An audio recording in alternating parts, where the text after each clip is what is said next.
Hello everyone, welcome to my channel course with Mike. तो आज अपने लीड कोड का 1563 करने जा रहे हैं, हार्ड मार्क्ड है।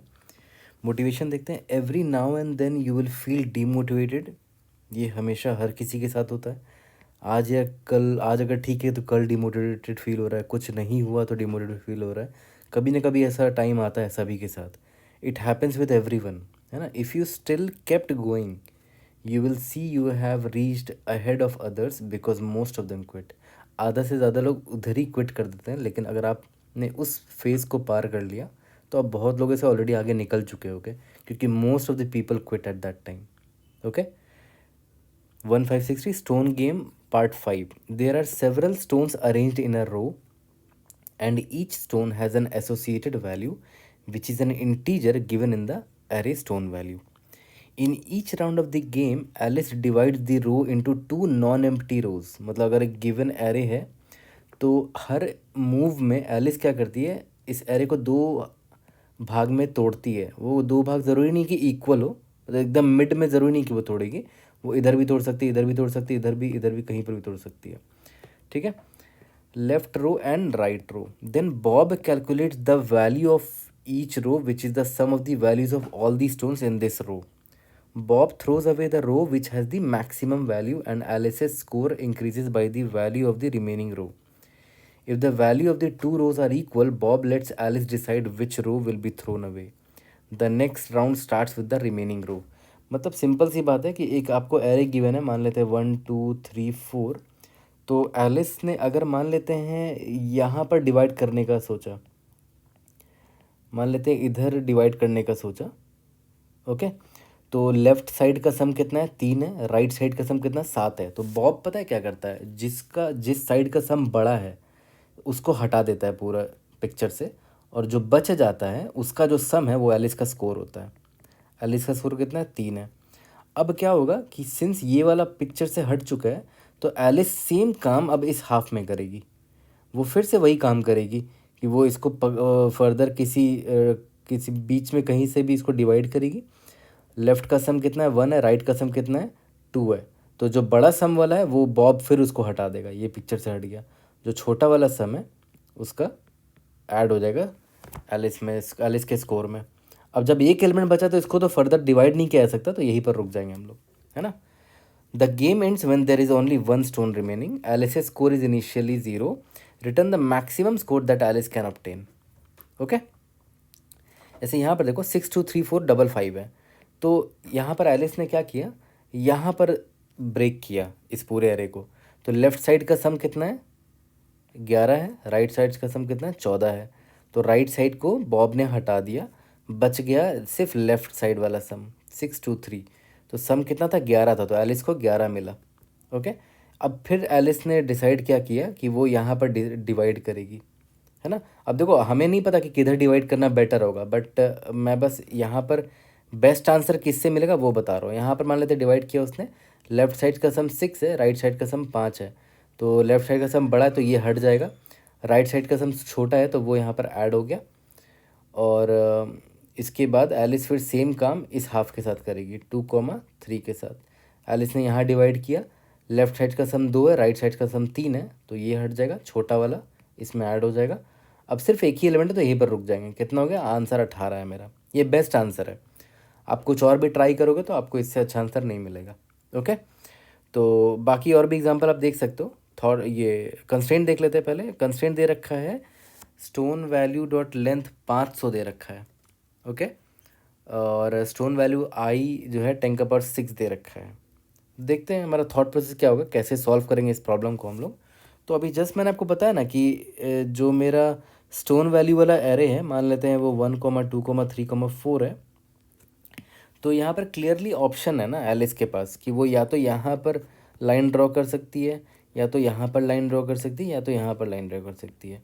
अब मान लेते हैं यहाँ पर अगर उसने लाइन ड्रॉ किया तो इतने पार्ट का सम और इतने पार्ट का सम हमें निकालना पड़ेगा।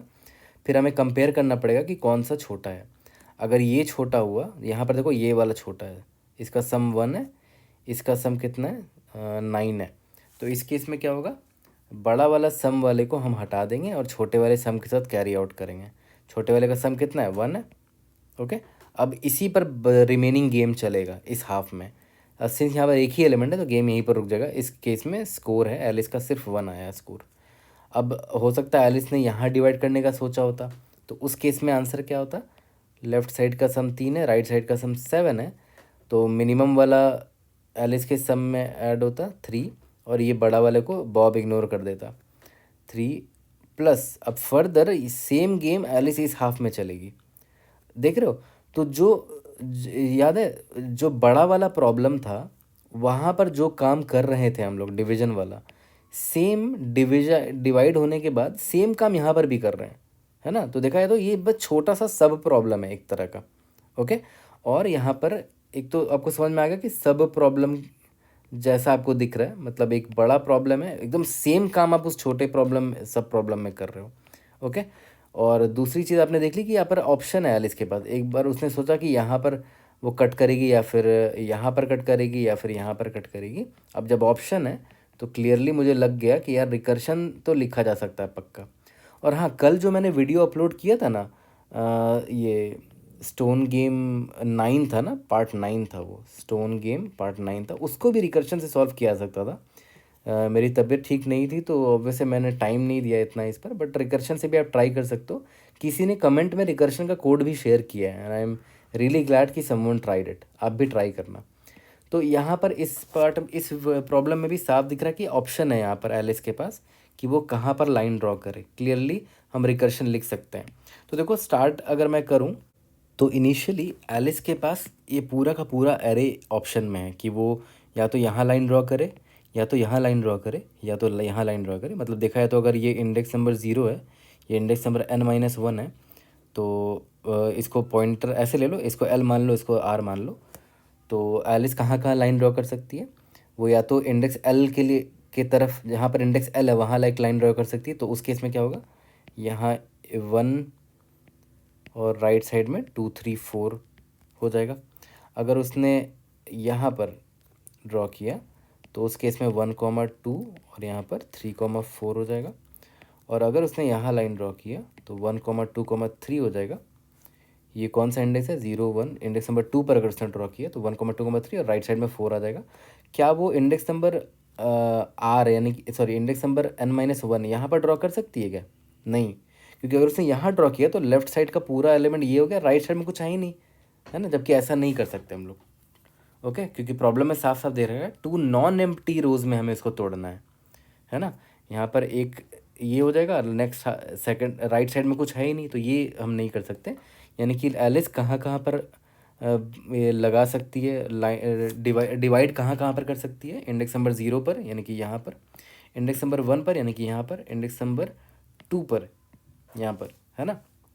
तो ऑब्वियस सी बात है, स्टार्टिंग में एलिस को एल और आर ये पूरा रेंज दिख रहा होगा, है ना? तो एक काम करते हैं, अगर मैं सिंपल एक रिकर्शन कॉल करूँ, सॉल्व एलिस को, मैंने बता दिया कि स्टार्टिंग में तुम्हारे पास 0 से n-1 पूरा एरे तुम्हारे पास अवेलेबल है।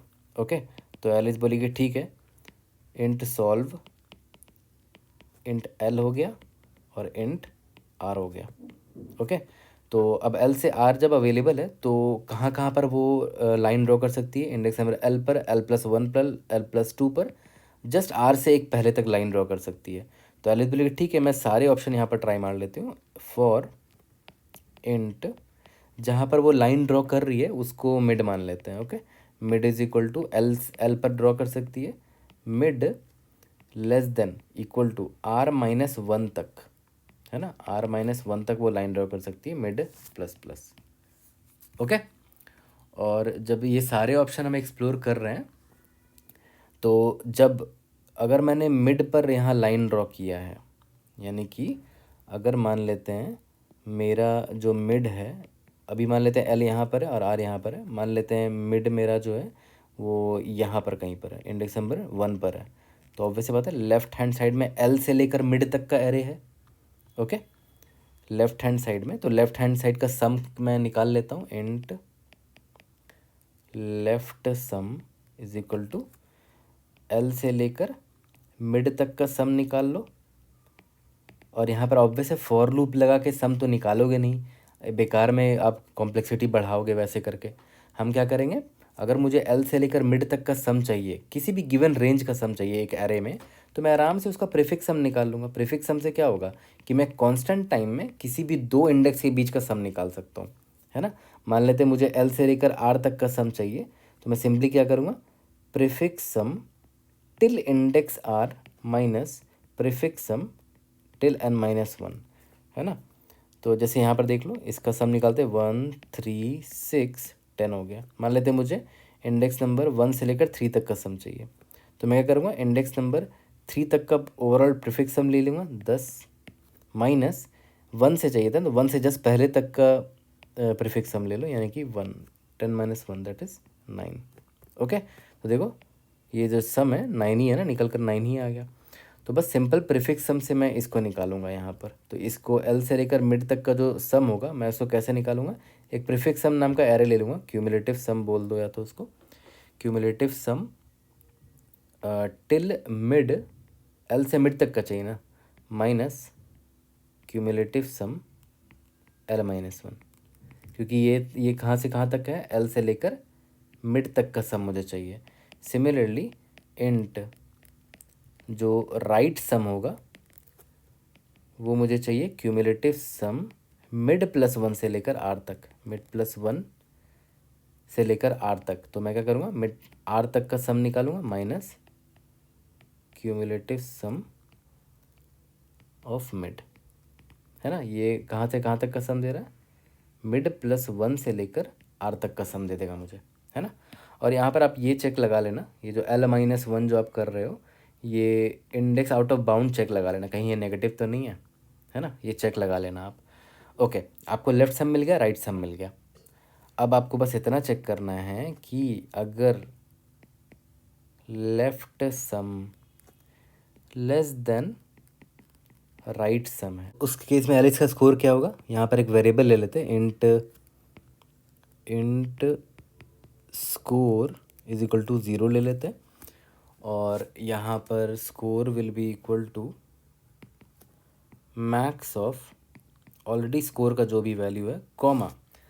अब लेफ्ट सम छोटा है तो ऑब्वियस ही बात है लेफ्ट सम वाला वैल्यू एलिस के स्कोर में ऐड होगा, प्लस फर्दर लेफ्ट वाला साइड का जो एरे है वो कौन सा एरे है, एल से मिड वाला, यानी कि ये जो है ना एल से मिड वाला एरे है, और ये जो है मिड प्लस वन से लेकर आर वाला एरे है। अब सिंस इसका सम बड़ा तो ये तो डिस्कार्ड हो गया, अब फर्दर जो गेम चलेगा वो इसमें चलेगा, है ना। तो फर्दर मैं यहाँ पर देखो सॉल्व फंक्शन कॉल कर रहा हूँ, और यहाँ पर बता दे रहा हूँ कि अब एल से लेकर मिड तक के लिए बस अब गेम चलेगा। एल इसको अब एल से लेकर मिड तक में स्कोर निकालना है, जो भी निकालना है। ओके, और सिमिलरली अगर एल सिफ,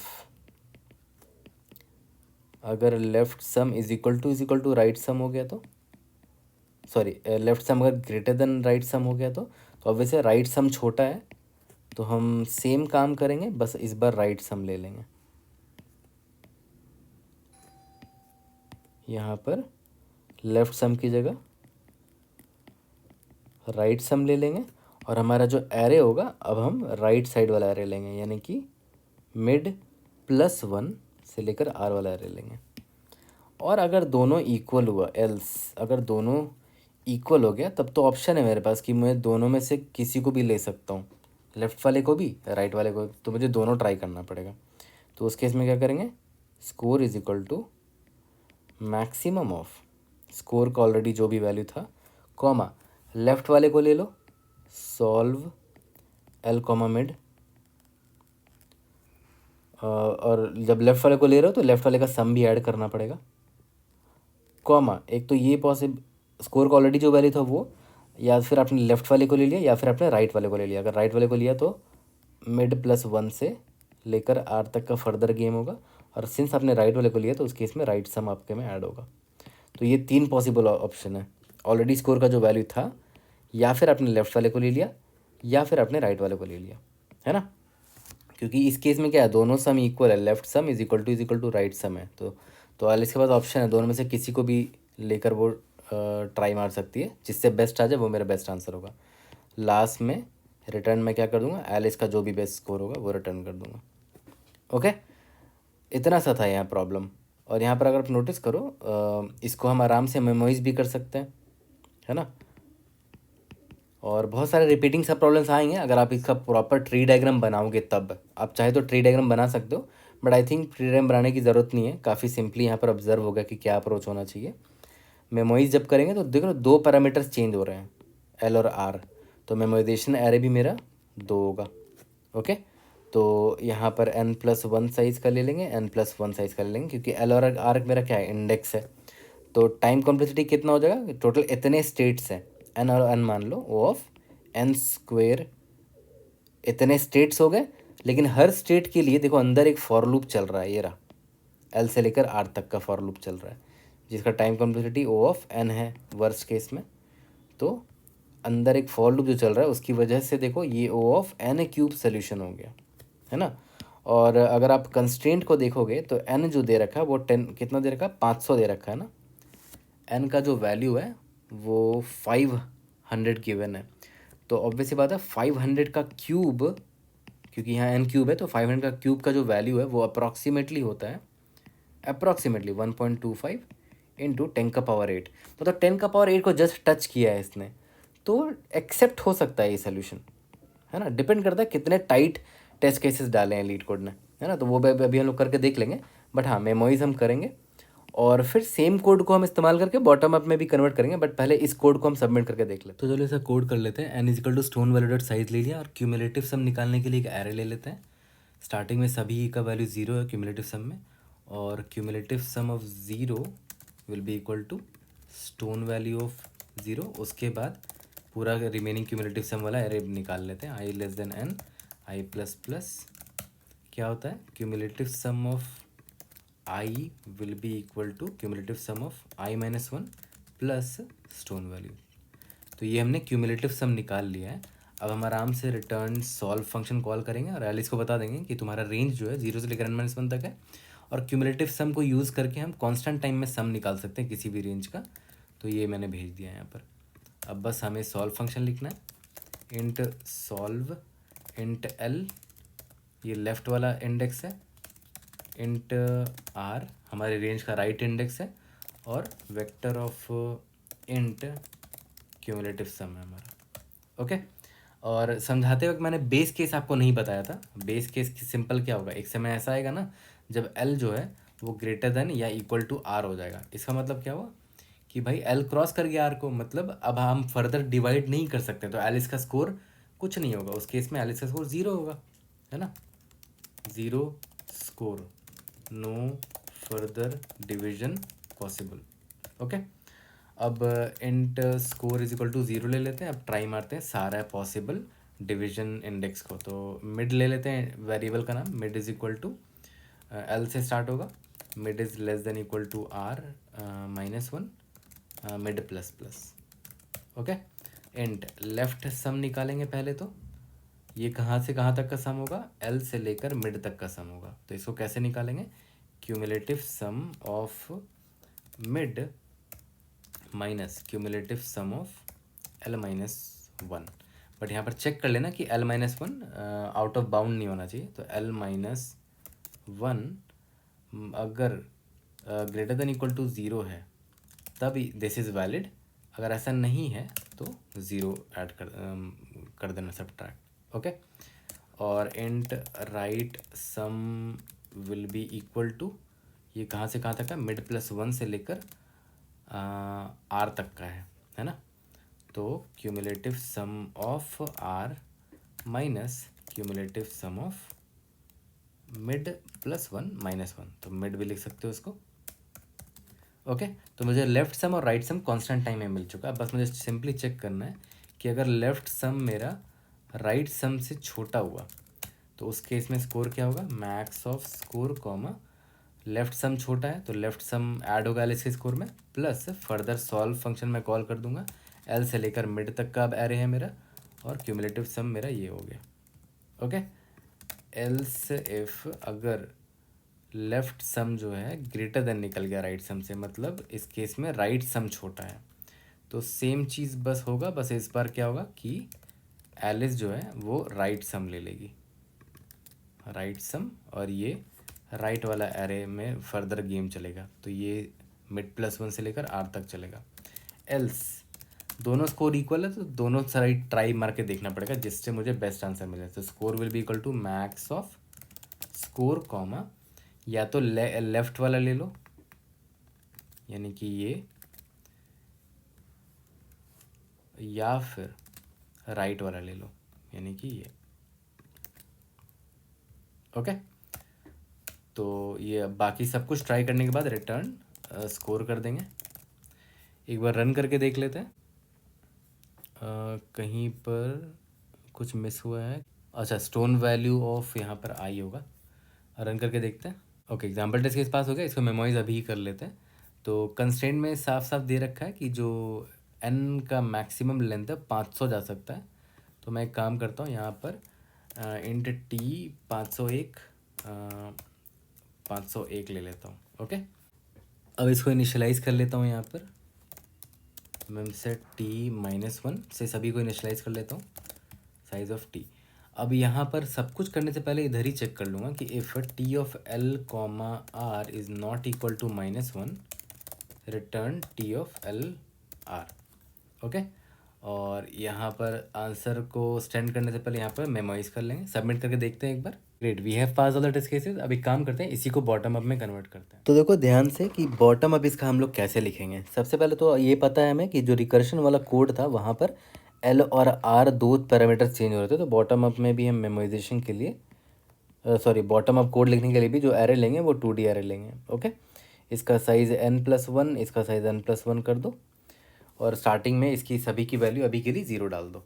ओके, और यहाँ पर टी ऑफ आई कॉमा जे का मतलब क्या होगा, स्टेट डिफरेंशिएशन कर देते हैं। इसका मतलब ये हुआ कि अगर मेरा जो भी मेरा एरे है, आई अगर यहाँ पर और जे मेरा यहाँ पर, तो इस पूरे एरे से मैक्सिमम स्कोर एलिस कितना उठा सकती है। ओके, यानी कि max score of Alice when जो आपका स्टोन वैल्यू है उसका आई पॉइंटर यहाँ पर है, लेफ्ट पॉइंटर इस आई पर है, और राइट पॉइंटर इस जे पर, मतलब इस रेंज में कितना मैक्सिमम वैल्यू एलिस को मिल सकता है। और अल्टीमेटली मुझे एग्जैक्टली इसी कोड को मैप करना है बॉटम अप में। तो अब ऑब्वियस सी बात है कि ये जो मेरा 2D एरे है इसको फिल करने के लिए डबल फॉर लूप लगेगा। डबल फॉर लूप लगेगा तो एक फॉर लूप एल के लिए होगा, एक फॉर लूप आर के लिए होगा। और जब एल और आर फिक्स हो जाएगा तो उसके लिए फिर उस एल से लेकर आर के बीच में ये मिड वाला फॉर लूप हमें लिखना पड़ेगा, क्योंकि हमें सारे बीच में ट्राई मार रहे हैं ना, जितने भी मिड के वैल्यूज हो सकते हैं। तो एक फॉर लूप होगा मिड वाला। For loop mid is equal to L से लेकर मिड जो है less than equal to r-1 तक मिड प्लस प्लस। ओके, ये तो समझ में आ गया। अब एल और आर में हम क्या डालना है।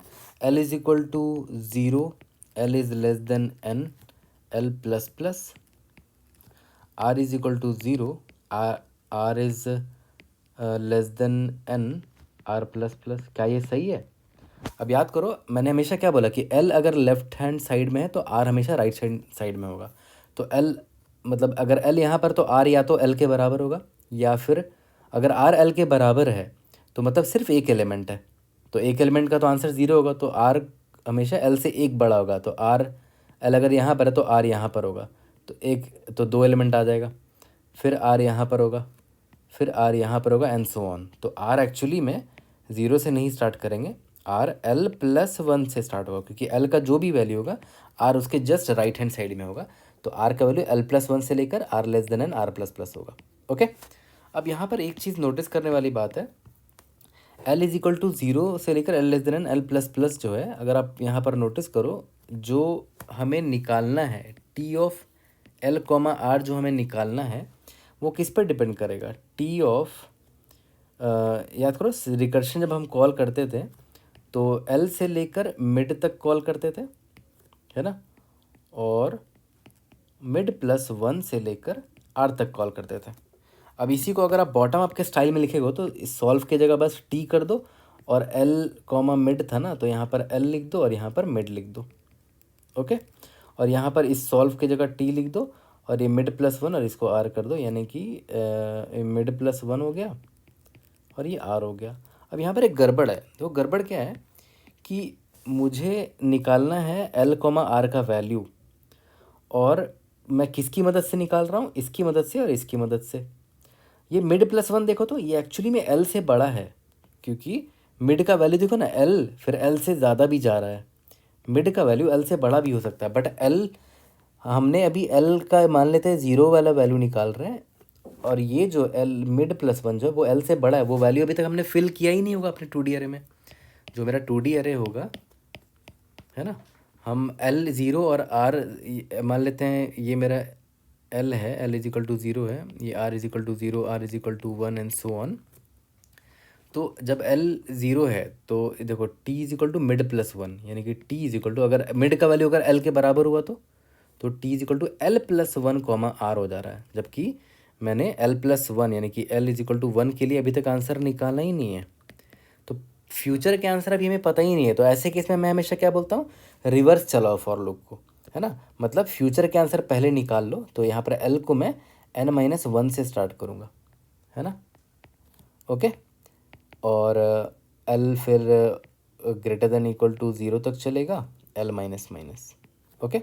एल का जो भी वैल्यू होगा आर बस उसके राइट हैंड साइड में होना चाहिए, तो आर का वैल्यू एल पर डिपेंडेंट है, तो R is equal to L plus one से लेकर आर लेस देन एन तक जा सकता है। बस इतना ही फिक्स करना था। तो ये थोड़ा ट्रिकी हो सकता है बहुत लोगों के लिए, बट आई होप ये समझ में आ गया होगा अब आपको, है ना। तो डायरेक्टली मैं बॉटम अप अगर ऐसे लिख देता कि हाँ भाई ये फॉर लूप यूज़ कर लो, तो आप सीख नहीं पाते कि मैंने ये डिराइव कैसे किया, यहाँ पर एल एन माइनस वन से ज़ीरो तक क्यों गए, है ना। तो ये चीज़ समझाने के लिए मैंने थोड़ा यहाँ पर डिटेल में गया हूँ, ओके। तो ये 3 फॉर लूप बस हमें लिखना है, और यहाँ पर मिड वाला जो फॉर लूप है इसके अंदर का जो कंटेंट होने वाला है वो एग्जैक्टली वही होगा जो हमने रिकर्शन में लिखा था। रिकर्शन में क्या लिखा था हमने, लेफ़्ट सम निकाला था हमने, एग्जैक्टली यहाँ पर भी वही करेंगे, लेफ़्ट सम निकालेंगे, राइट सम निकालेंगे। ये तो हम निकाल सकते हैं, क्यूमुलेटिव सम तो हम यहाँ पर भी निकालने वाले हैं, तो ये वाला एग्जैक्टली कॉपी पेस्ट कर देंगे। उसके बाद ये भी पूरा एग्जैक्ट कॉपी पेस्ट होगा। बस क्या होगा, यहाँ पर जहाँ पर सॉल्व एल कॉमा मिड है इसके जगह मैं लिख दूंगा टी ऑफ एल मिड लिख दूंगा। सिमिलरली यहाँ पर mid solve mid plus one R है, तो यहाँ पर लिख दूंगा T of mid plus one R, okay. और यहाँ पर वही है, सॉल्व एल कॉमा मिड है, यहाँ पर टी एल कॉमा मिड कर दूंगा, यहाँ पर solve mid plus one R है, यहाँ पर T mid plus one R कर दूंगा। बाकी पूरा का पूरा कोड एकदम सेम कॉपी पेस्ट होगा, ओके। तो यहाँ पर सेम कॉपी पेस्ट होगा, बस जहाँ जहाँ सॉल्व है वहाँ वहाँ टी से रिप्लेस कर दो, ओके। और लास्ट में रिटर्न क्या करेंगे, याद करो जब हम रिकर्शन कॉल करते थे तो क्या कॉल करते थे, solve zero comma N minus one call करते थे ना। तो बस सॉल्व की जगह टी डाल दो और यहाँ पर इसको ब्रैकेट में डाल दो, ये रिटर्न कर देंगे, यहाँ पर मेरा आंसर होगा, है ना। और यही रिटर्न भी करना चाहिए, क्यों, क्योंकि याद है टी का डिफिनेशन क्या था, टी ऑफ आई कॉमा जे का डिफिनेशन क्या था कि आई से जे तक का जो भी एरे है उसमें क्या मैक्सिमम स्कोर मिलने वाला है एलिस को। और मेरे पास गिवन इनपुट पूरा ज़ीरो से लेकर एन माइनस वन तक का है, तो ये पूरा दे देगा कि पूरा गिवन एरे में कितना मैक्सिमम स्कोर होगा एलिस का, ओके। तो इसीलिए हम ये रिटर्न करेंगे। अब टाइम कॉम्प्लेक्सिटी पे आप थोड़ा ध्यान दो। Time complexity O of clearly N cube आपको दिख रहा होगा, ट्रीन फॉर लूप यहाँ पर यूज़ हो रहा है, और स्पेस कॉम्प्लेक्सिटी जो है वो ओ ऑफ एन स्क्वायर है। अब पता है क्या है, इसको इसको फर्दर भी ऑप्टिमाइज़ किया जा सकता है, क्योंकि देखो जब एल और आर यहाँ पर आप यूज़ कर रहे हो, है ना, बार बार मिड जो देख रहे हो एल से लेकर आर माइनस वन तक जा रहा है, तो यहाँ पर बहुत सारा रिपीटेशन हो रहा है इधर इस पार्ट में। तो एक्चुअली में इसको further O of N square में भी किया जा सकता है, ओके। वो सेपरेट वीडियो में मैं डालूंगा ताकि ये वीडियो लंबा ना हो जाए, वो अलग वीडियो में आएगा। तो अभी एक काम करते हैं, अभी ये वाला सोल्यूशन रन करके देखते हैं if you are able to pass all that is cases. तो चलो ऐसा कोड कर लेते हैं। स्टार्टिंग वाला पार्ट तो एग्जैक्टली सेम रहेगा कि मुझे क्यूमुलेटिव सम तो निकालना ही निकालना, तो क्यूमुलेटिव सम मैंने यहाँ पर भी निकाल लिया है। इसके बाद अब हम बॉटम अप लिखने वाले वेक्टर ऑफ इंट ले लेते हैं, इसका नाम टी रख लेते हैं, N vector of int N सभी का वैल्यू स्टार्टिंग में ज़ीरो ले लिया, ओके। एन प्लस वन ले सकते हो सेफ्टी के लिए, but N will also work यहाँ पर। अब for int L is equal to N minus one, L is greater than equal to zero, L minus minus L को मैं रिवर्स फॉर लूप में क्यों लिख रहा हूँ, एंड मतलब राइट टू लेफ्ट क्यों ट्रेवर्स कर रहा हूँ, ये मैंने आपको बताया already. Int R is equal to L plus one, R is less than N, R plus plus. अब एल और आर जब फिक्स हो ही गया है तो इस एल से लेकर आर के बीच में I will try every possible mid. Mid is equal to L, mid is less than equal to R minus one, mid plus plus. Int left sum निकालूंगा, इंट राइट सम निकालूंगा जैसे पहले निकाला था, है ना। लेफ्ट सम राइट सम निकल जाएगा, पूरा सेम कंडीशन में कॉपी पेस्ट कर दूंगा। तो रिकर्शन वाला कोड मैं यहाँ पर कॉपी पेस्ट कर लेता हूँ, फिर उसी को हम यहाँ पर मॉडिफाई कर लेंगे। तो देखो एग्जैक्टली रिकर्शन वाला कोड मैंने यहाँ पर चिपका दिया, ये वाला पार्ट जो मिड वाला जो फॉल्ट होता है उसके अंदर वाला पार्ट पूरा एकदम सेम है ये। बस लेफ्ट सम राइट सम निकाल लिया, और यहाँ पर सॉल्व की जगह टी लिख दूंगा, और एल से लेकर मिड तक का मुझे चाहिए ना, तो एल से लेकर मिड तक का मुझे मिल जाएगा।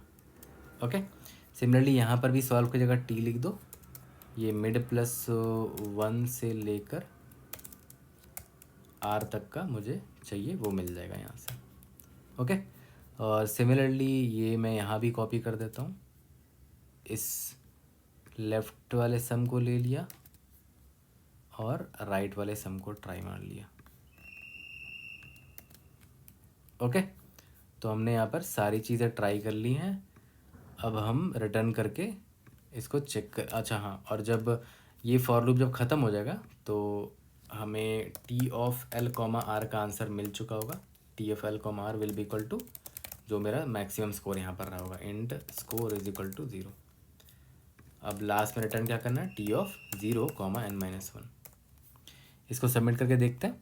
We have pass all the test cases. इसका एक अलग वीडियो आएगा जहाँ पर इसका O of N square solution भी हम लोग देखेंगे। I hope I was able to help. See you in the next video. Thank you.